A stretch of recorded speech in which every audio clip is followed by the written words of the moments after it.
So hello everyone, continue करते हैं लोग अपनी डिस्कशन को पंचायती राज इंस्टीट्यूशंस की। यार आप लोगों ने मुझसे ये तो पूछा ही नहीं प्रीवियस लेक्चर के अंदर कि सर आप कह रहे हो लिस्ट सिस्टम के अकॉर्डिंग लिस्ट सिस्टम कौन से शेड्यूल में गिवन है कॉन्स्टिट्यूशन में?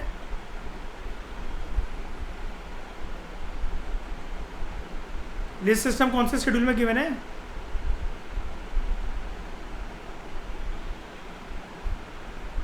बताओ भाई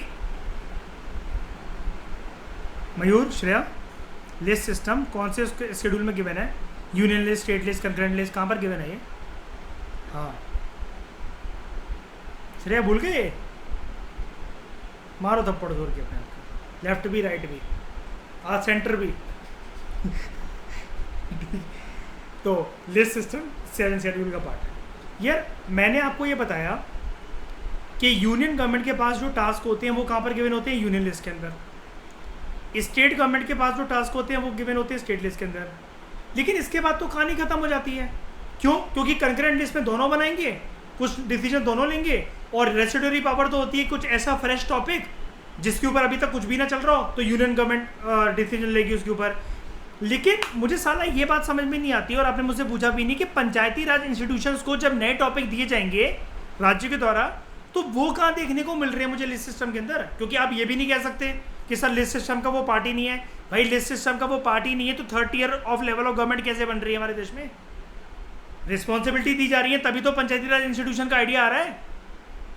बलवंत राय जी मेहता कमेटी ने रिकमेंडेशन दी, वो रिकमेंडेशन ही रह जाती है, लेकिन नेशनल डेवलपमेंट काउंसिल ने उसको माना भी तो। जनवरी 1958 में वो इम्प्लीमेंट भी तो हुई। स्टेट गवर्नमेंट को आज़ादी भी तो दी, ये लिबर्टी भी तो दी गई कि अपने हिसाब से मतलब इम्प्लीमेंट कर लो। लेकिन ये है कहाँ पर फिर पूरे लिस्ट सिस्टम के अंदर? क्योंकि देखो सब्जेक्ट और रिस्पॉन्सिबिलिटीज तो यूनियन गवर्नमेंट, स्टेट गवर्नमेंट और लोकल गवर्नमेंट के बीच में लिस्ट सिस्टम में डिवाइड होती है। संविधान में एक ही पन्ना है बस इसका 7 शेड्यूल का, और जिसका टॉपिक है लिस्ट सिस्टम। तो कहाँ पर है पंचायती राज इंस्टीट्यूशंस की पावर, फंक्शंस, रिस्पॉन्सिबिलिटीज? कहाँ? बताओ श्रेया, समझ गए ना? मतलब हम इस सिचुएशन में फंस गए श्रेया, हमें तो दुविधा में फंसा दिया इसने। Union list union government, state list state government, concurrent list दोनों गवर्नमेंट, रेस्टोटरी पावर कोई भी fresh topic union government again. तो स्टेट गवर्नमेंट कहाँ है? ये लोकल गवर्नमेंट कहाँ है फिर?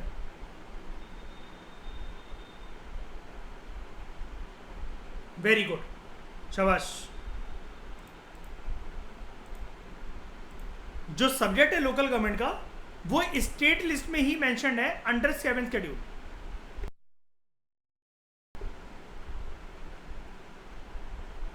हाँ अभी उनको लिबर्टी दे रखी है ना। अब इसके ऊपर एक ना कंट्रोवर्सी चलती है। क्या कंट्रोवर्सी? बताओ श्रेया, क्या हमें बनानी चाहिए तीसरी लिस्ट?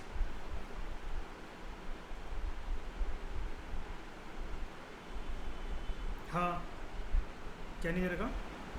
कानून बनाने का अधिकार। एक्चुअली पता है क्या कंट्रोवर्सी इस बात के ऊपर चलती है ना कि चलो तीसरी लिस्ट क्रिएट कर भी थे इनके लिए, लेकिन फिर लेजिस्लेटिव, एग्जीक्यूटिव और जुडिशियल डोमेन की तीनों बॉडीज फिर हमें लोकल लेवल पे कहाँ देखने को मिलती हैं? जैसे सेंटर में parliament, Lok Sabha, Rajya Sabha, supreme court है ना, ये सारी बॉडीज हैं, और यूनियन गवर्नमेंट। स्टेट में स्टेट गवर्नमेंट, हाई कोर्ट, ये सारी चीज़ें हैं। लेकिन फिर लोकल लेवल पे ऐसा कुछ लोकल कोर्ट और ये सब थोड़ी ना होता है जो कि सिर्फ मतलब उसके नीचे वो फंक्शन कर रहा हो कि सीएम के नीचे भी एक सीएम हो, मतलब कोई पावर अथॉरिटी हो, एग्जीक्यूटिव अथॉरिटी हो, काउंसिल ऑफ मिनिस्टर्स हो। हाँ, सेपरेशन ऑफ वो भी नहीं है कंसेप्ट फंड का रेज करने का। तो लोकल गवर्नमेंट का मुद्दा कहाँ मेंशन है? स्टेट लिस्ट में। अच्छा, इससे मुझे क्या इंटरप्रिटेशन मिल सकती है अगर ये मुद्दा यहाँ मेंशन है तो?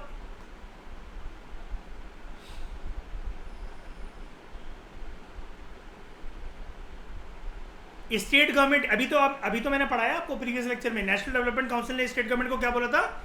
यू शुड डिसाइड कितनी टीयर बननी है, कितनी पावर उनको देनी है, और इसी के अंतर्गत तो स्टेट ने बेड़ा गर्क कर डाला। कहीं पर 3 टीयर, कहीं पर 2 टीयर, एक अल्ट्रा प्रो मैक्स, 4 टीयर।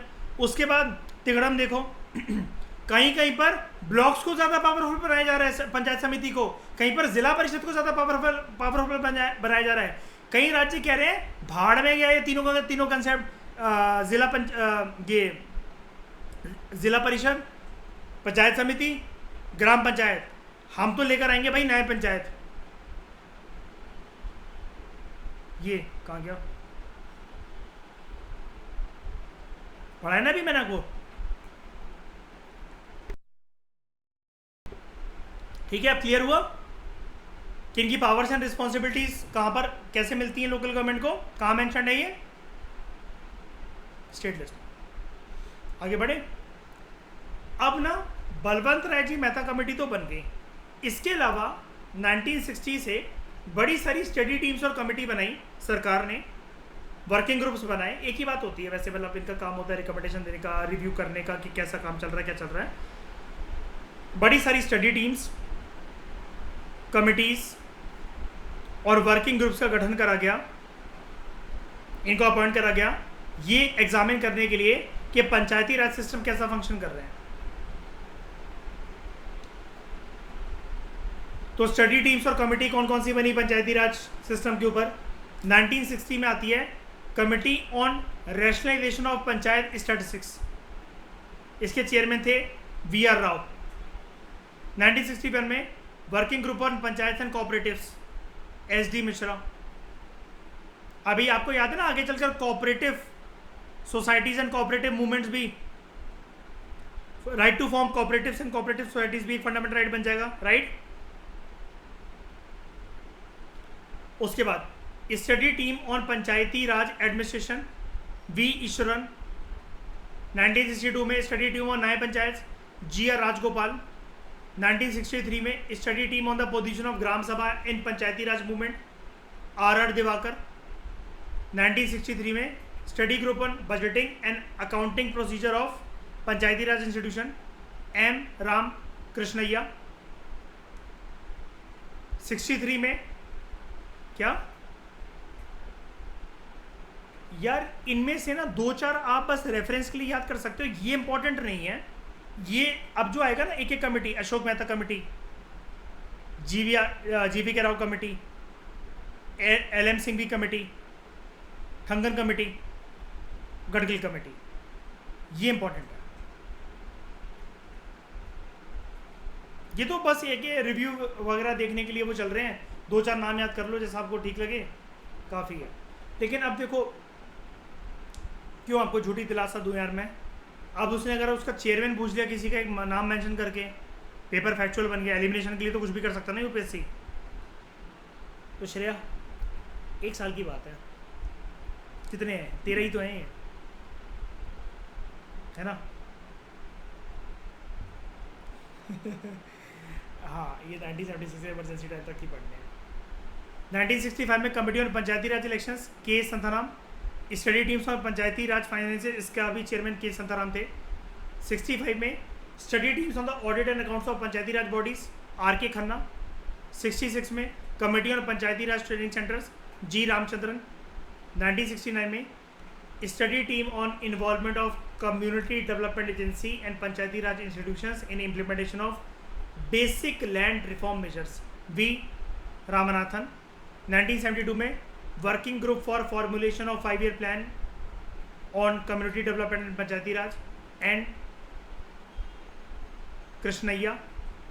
उसके बाद 76 में last committee on community development and Panchayati Raj, Shrimati Daya Choubey. ठीक है,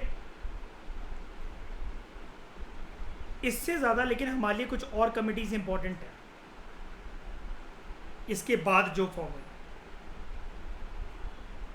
इमरजेंसी पीरियड के बाद, post emergency period. Ashok Mehta committee दिसंबर 1977 में कौन सी पार्टी आ गई थी? Janata Party, headed by Shri Morarji Desai ji. बचपन में खेलोगे सर क्रिकेट, दोस्त है तुम्हारे? ठीक है, तो जनता government appointed a committee on Panchayati Raj institutions under the chairmanship of Ashok Mehta. अच्छा, कई सारी जगह पर आपको ना इसका रेफरेंस मिलेगा एस, कंफ्यूज मत होना, अशोका मेहता भी, कोई फर्क नहीं पड़ता उससे। ठीक है, ऐसे मत सोच रहा ना कि कभी किसी ऑप्शन के अंदर यार मैं तो अशोक मेहता पढ़ा था, अशोका मेहता दे रखा है यहाँ पर, तो ठीक है, इतना भी गहराई में जाकर नहीं सोचना है। इसने अपनी रिपोर्ट सबमिट करी थी अगस्त 1978 में और 132 रिकमेंडेशन दी थी कि कैसे पंचायती राज सिस्टम जो है, जो डिक्लाइनिंग फेज में है हमारे देश में, उसको रिवाइव करना है और उसको स्ट्रेंथन करना है। पता है कहानी कितनी सिंपल सी है श्रेया, ये कमेटी और स्टडी ग्रुप्स बने ना, ये सारे के सारे, नीचे जाके 5 कमेटी और दिखेंगी आपको, पोस्ट इंडिपेंडेंस की कमेटियाँ भी है, अशोक मेहता, LM सिंघवी वगैरह सब। ये राज्य की सरकारें साली फिर भी नहीं सुधरेंगी। इनको प्यार से समझा दिया गया है भाई पंचायती राज इंस्टीट्यूशंस को अच्छे से इम्प्लीमेंट कर दो, है ना। ये कभी 2 टियर, कभी 3 टियर, कभी 4 टियर, कभी नो टियर। सेंट्रल गवर्नमेंट इनके निकालेगी टियर आंसू थ्रू कॉन्स्टिट्यूशनलाइजेशन। और उस टाइम पर प्रधानमंत्री कौन होंगे 1992? अरे 1991 में LPG रिफॉर्म्स कौन लेकर आया?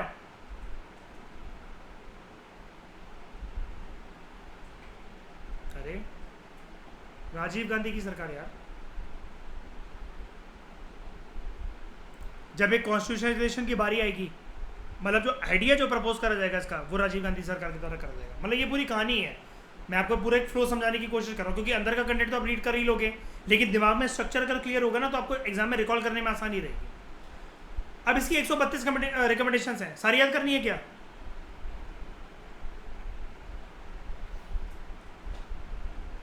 तुम कर लो, मैं तो नहीं करूँगा। ऐसे तो गवर्नमेंट ऑफ इंडिया की भी इतनी सारी है कि पता चला 1 साल तक उसकी तैयारी करते थे हम। गवर्नमेंट ऑफ इंडिया के एग्जाम है 1995 का। इसकी मेन रिकमेंडेशन क्या थी, ठीक है, वो देखते हैं। सबसे पहले 3 tier system of Panchayati Raj should be replaced by 2 tier system.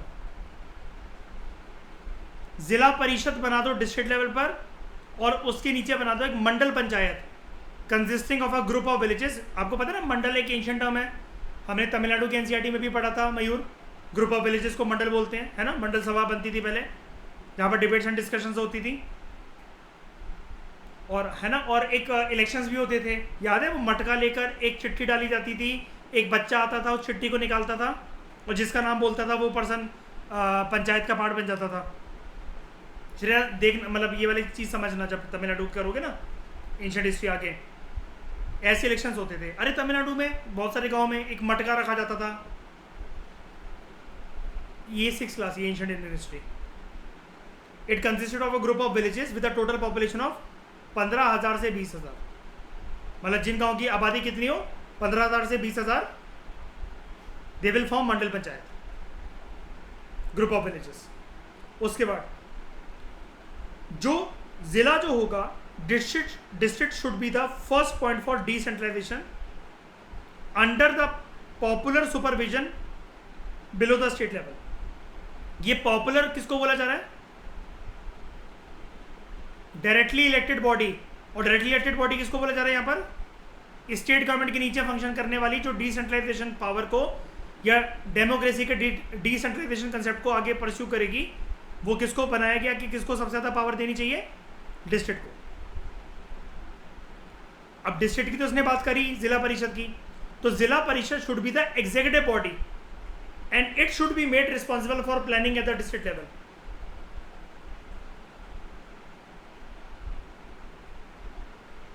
तो चीज़ों को इम्प्लीमेंट कौन करेगा? राज्य की सरकारों की स्कीम्स वगैरह को जिला परिषद। मैं अगेन बोल रहा हूँ, अपने दिमाग पे कुछ प्रेशर मत लेना। कमिटीज़ हैं, उसकी रिकमेंडेशन है, सरकार मानती है कि नहीं मानती है, वो डिपेंड करता है। लेकिन ये चैप्टर थोड़ा सा आपको फैक्चुअल तरीके से सताएगा ज़रूर। जैसा कि हमने बलवंत राय जी मेहता कमेटी को देखा, उसकी 8 रिकमेंडेशन थी, सरकार ने सारी की सारी मान ली कि नहीं मान ली? तो वो 8 की 8 में पता होनी चाहिए। उसके बाद there should be an official participation of political parties at all levels of panchayat elections.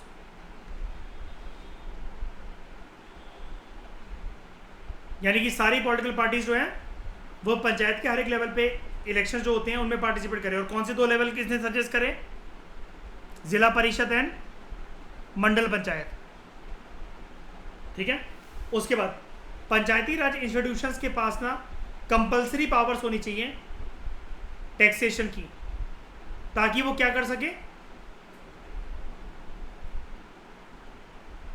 Own fund का इंतजाम कर सके, to mobilise their own financial resources. उसके बाद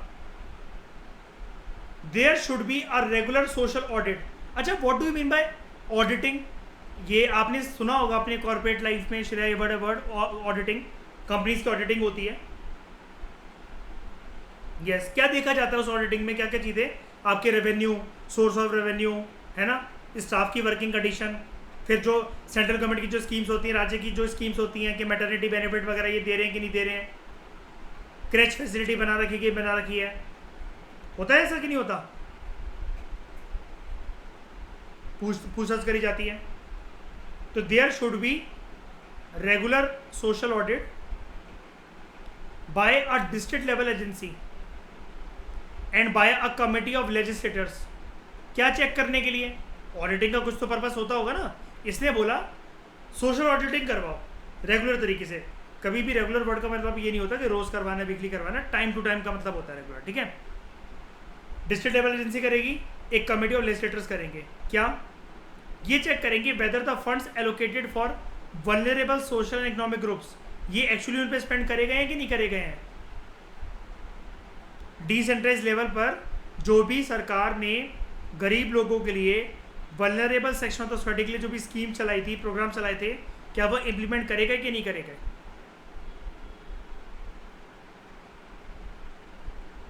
ठीक है, अगर नहीं करेंगे तो गर्दन किसकी पकड़ी जाएगी? वही मतलब लोकल बॉडीज। उसके बाद state government should not supersede the Panchayati Raj institutions. आ गई वही वाली लाइन हमारी। हम जब बोलते हैं, बताओ पार्लियामेंट ज़्यादा बड़ा कि स्टेट गवर्नमेंट ज़्यादा बड़ी? मतलब पार्लियामेंट ज़्यादा बड़ा, स्टेट लेजिस्लेचर ज़्यादा बड़ा? अरे दोनों अपनी अपनी जगह पर क्या है, सुप्रीम है। मारो थप्पड़ को डाल के।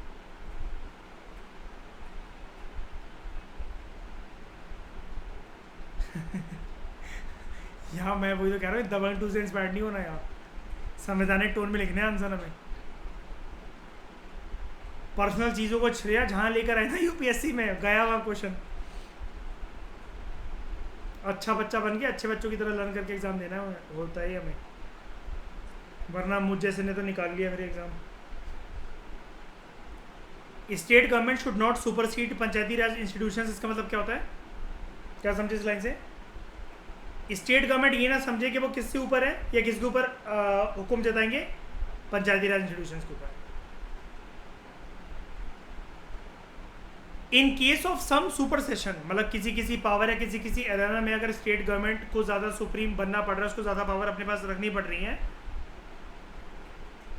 उसने कमान संभाल ली अगर पंचायती राज इंस्टीट्यूशंस की, इम्पेरेटिव मतलब सिचुएशन ऐसी आ पड़ी, कोई ऐसी इमरजेंसी आ पड़ी, कुछ भी ऐसा हो गया, तो election should be held within 6 months from the date of supersession. जैसे आपको पता है ना, जब प्रेसिडेंट रूल लगता है स्टेट में, इलेक्शंस होते ही नहीं होते कि वो प्रेसिडेंट रूल लगा ही रह जाता है 5 सालों के लिए, होता है कि नहीं होता? यही चीज़ यहाँ बोली जा रही है। मैं अगेन रिपीट कर रहा हूँ, प्लीज़ टॉपिक से डेविएट मत होना। ये कमेटी है, उसकी एक रिकमेंडेशन है बस। अभी Nyaya Panchayat should be kept as separate bodies from that of development panchayat.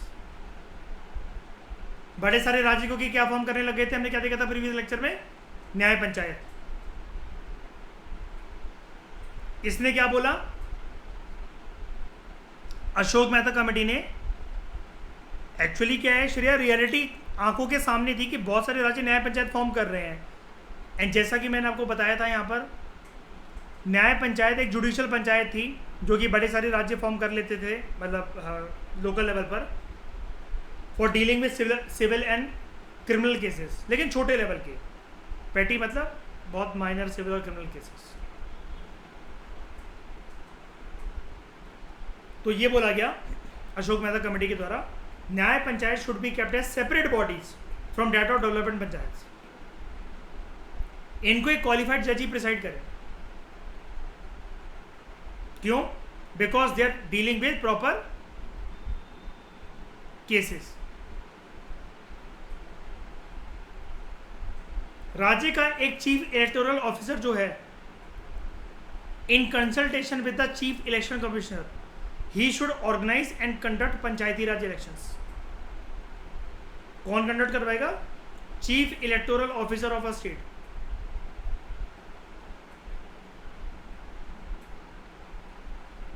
उसके बाद डेवलपमेंट फंक्शन जो हैं वो ट्रांसफर करने चाहिए जिला परिषद को, और सारा डेवलपमेंट स्टाफ जो है it should work under its control and supervision. Development कराने का काम किसको बोला गया कि किसको सौंपना चाहिए? जिला परिषद को। Yes, voluntary agency should play an important role in mobilising the support of the people for Panchayati Raj. कि ऐसा भी ना हो कि जिला परिषद कुछ काम कर रहा है, ट्यूबवेल्स बनवाने का, हैंडपंप बनवाने का, सड़कें बनवाने का, गांव के लोग आ गए लाठी लेकर, क्या कर रहे हैं यहाँ पर, निकलो हमारे गांव से। लोगों का सपोर्ट गांव में बहुत महत्वपूर्ण होता है कोई भी काम करवाने के लिए। आप पता है, ये सोचो ना, हम बहुत अच्छे हैं, गांव वालों का भला करना चाहते हैं, यहाँ से आप सूट बूट पहन कर गए और गांव में आपने खुदाई शुरू कर दी, उसी गड्ढे के अंदर आप मिलोगे। क्यों कुणाल, ऐसा होता है कि नहीं होता? गांव वालों को कन्विंस करने के लिए अलग पावर चाहिए होती है उस एरिया में उनके लिए काम करने के लिए। आप ट्राइबल एरियाज में जाकर श्रेय ये कह सकते हो, ट्राइब से आ जाओ बो एंड एरो खेलते हैं, आ जाओ, मुझे भी सीखना है। किसी ट्राइबल एरिया में जाकर श्रेया तोड़ के देखना उनके पेड़ों से फल और ये सब्जियां वगैरह।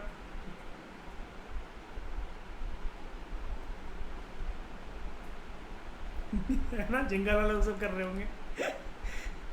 Minister for Panchayati Raj should be appointed in the state council of ministers. यानी कि एक नया मिनिस्टर, इसने क्या बोला, एक नया मिनिस्टर अपॉइंट करो, अपने कैबिनेट में एक नया मंत्री बिठाओ, उस मंत्री का नाम क्या होगा? Portfolio minister for Panchayati Raj, to look after the affairs of Panchayati Raj institutions. अच्छा, पंचायती राज मिनिस्टर को यूनियन लेवल पर होता है?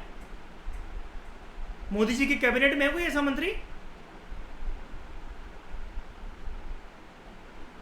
Minister for local development, minister for Panchayati Raj, minister for municipal corporation, कोई है ऐसा? ट्राइबल वेलफेयर मिनिस्टर होता है?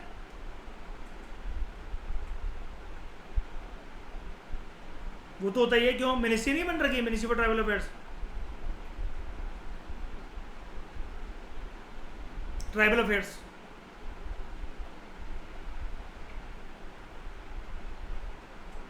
बिल्कुल।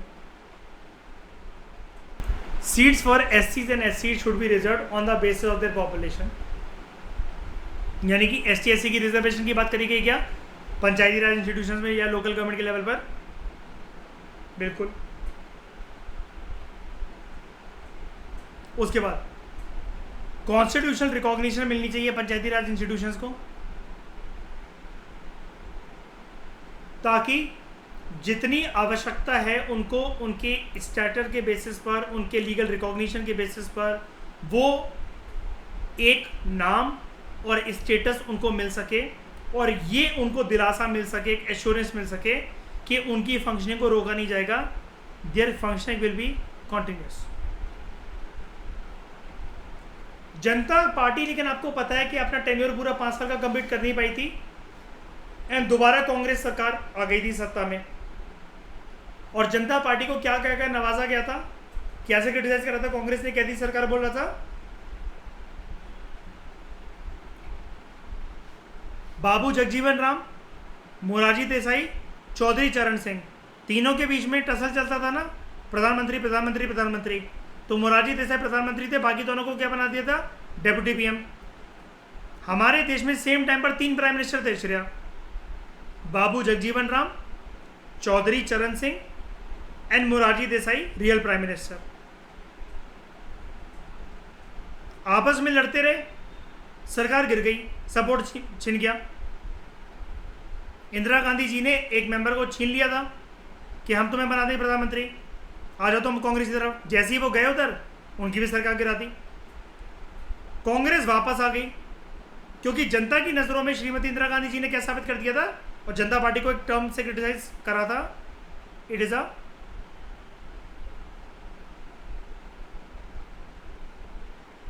खिचड़ी सरकार।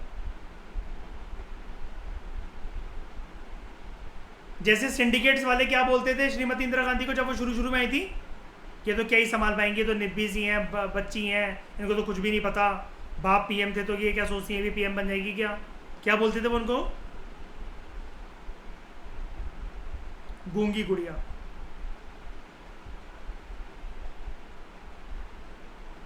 श्रेया डोंट वरी, दिमाग को चिल रखो, धीरे धीरे करके टर्म सारी हैंडी हो जाएंगी, सब समझ में आ जाएगा, ठीक है, रोना नहीं है बैठ के। हाँ, क्या याद करना है ना। तो due to the collapse of the Janata government before the completion of its term, कोई भी एक्शन लिया ही नहीं जा सका on the recommendation Ashoka Mehta committee central level पर। श्रेया मारो उसको थप्पड़ के जाकर, तो साले पहले ही बता देता। पूरी कहानी खत्म करने के बाद कह रहा है जैसे ये तो स्टोरी का डायरेक्टर बैठ गया हो कि श्रेया आप हमारी पिक्चरों में काम करोगे, मयूर आप एक्टर बनोगे, हैं पूरी कहानी जो सिर्फ सुना दी। कह रहा सॉरी यार, फिल्म रिलीज करने का तो प्लान ही नहीं बन रहा यार, बाद में बनाएंगे फिर कभी।